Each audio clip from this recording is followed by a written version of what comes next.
What is up, guys? It's your boy, the Way of the Blade, Cacus, and today we are going to be showcasing the brand new exotic catalyst for the Monte Carlo Exotic Auto Rifle, just added into Destiny 2 within Season of the Witch. Guys, this is one of the most unique and most hyped up catalysts we've ever seen, and it has some really interesting quirks. So let's get into it. First of all, how do you actually get this thing? Well, it's a random drop from a main playlist activity, so Crucible, Gambit, or Strikes. I did about an entire reset of Strikes in 2 days, so I don't want to hear anyone in the comments about how you got it first try, alright?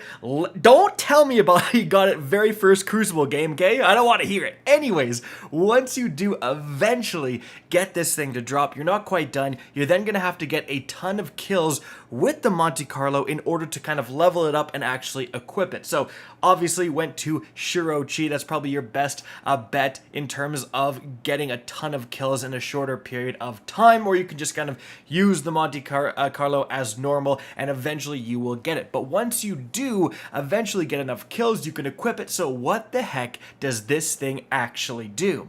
Well, specifically, it turns your Monte Carlo kind of into a glaive. Yeah, that giant blade sticking out of the Monte Carlo, well, it's no longer just for decoration. You actually get to use it, as you can see. However, the way you activate this blade is that you have to have Markov chain ×5.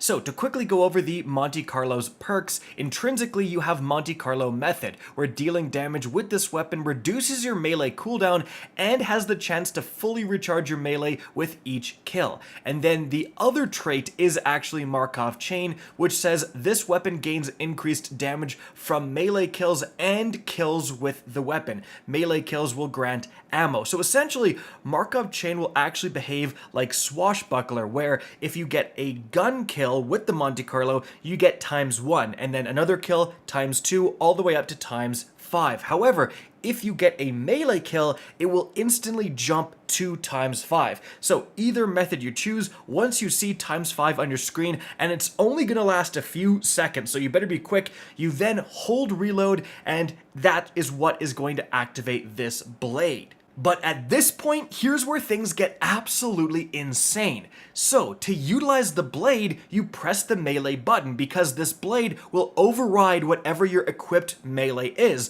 But that means the Catalyst blade is actually a melee, which means every single time you get a blade kill, you instantly get Markov chain ×5, and therefore you can chain this infinitely. As long as there's enemies that you're killing, as you can see, you can simply stab someone with the blade, reactivate it, stab the next guy, reactivate it for an endless melee chain. And also, the blade does a ridiculous amount of damage. As you can see right here, I hit this red bar, 157,000 damage. To compare that, if I use the normal melee on this character, right, my Strand Titan, I'm only gonna do 32,000 damage, as you can see, with the same conditions. So you're doing, what, 5-6 times more damage with this blade? That is absurd. But also, because it's coded as a melee, it interacts with all of the different melee synergies, such as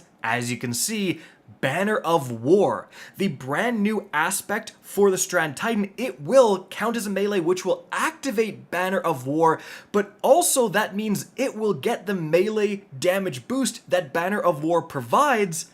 So now I'm hitting for 220,000 damage. But I can take it a step further by putting on something like the Syntheseps, which are going to boost melee damage even more so.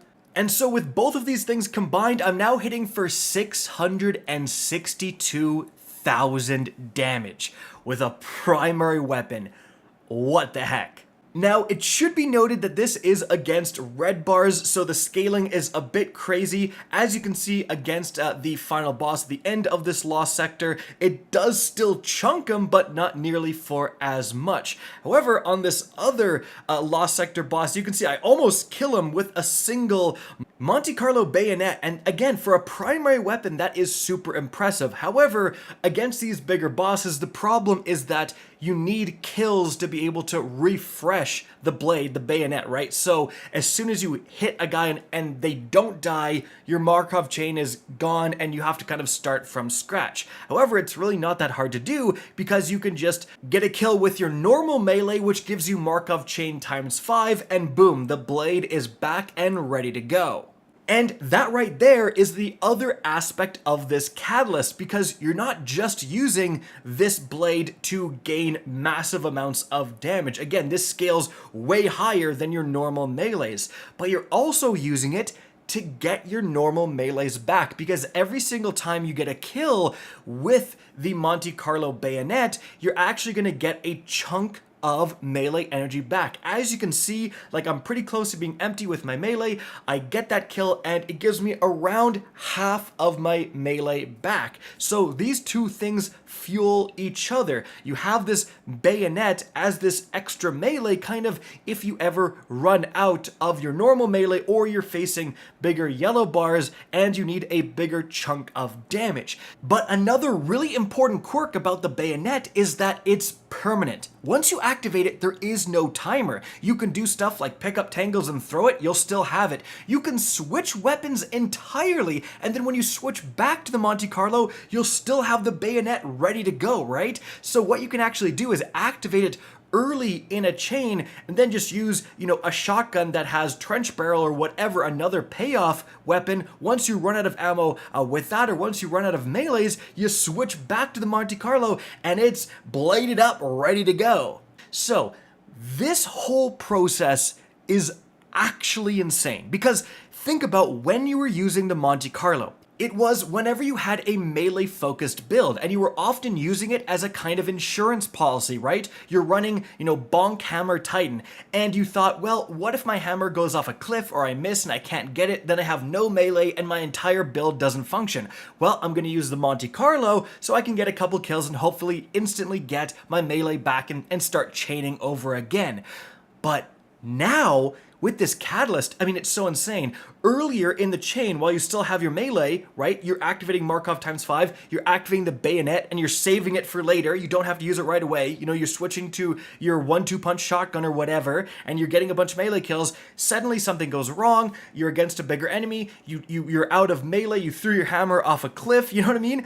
Okay, switch to the Monte Carlo, get a bayonet kill, which synergizes with all of the different melee boosts you have on your build, right? That's going to give you a huge chunk of your melee right back, and probably just with that, you're, chaining again with your hammer or whatever melee build you're running, right? Like, it really gets your melee synergies back up and running. And because, again, it's coded as melee damage, if you're running Syntheseps, if you're running all these different things that boost your melee damage, now you're going to be even more effective. Like, you probably would rather have to get melee kills with the bayonet because it works so much better with your build than get those gun kills that you used to have to rely on with the normal Monte Carlo.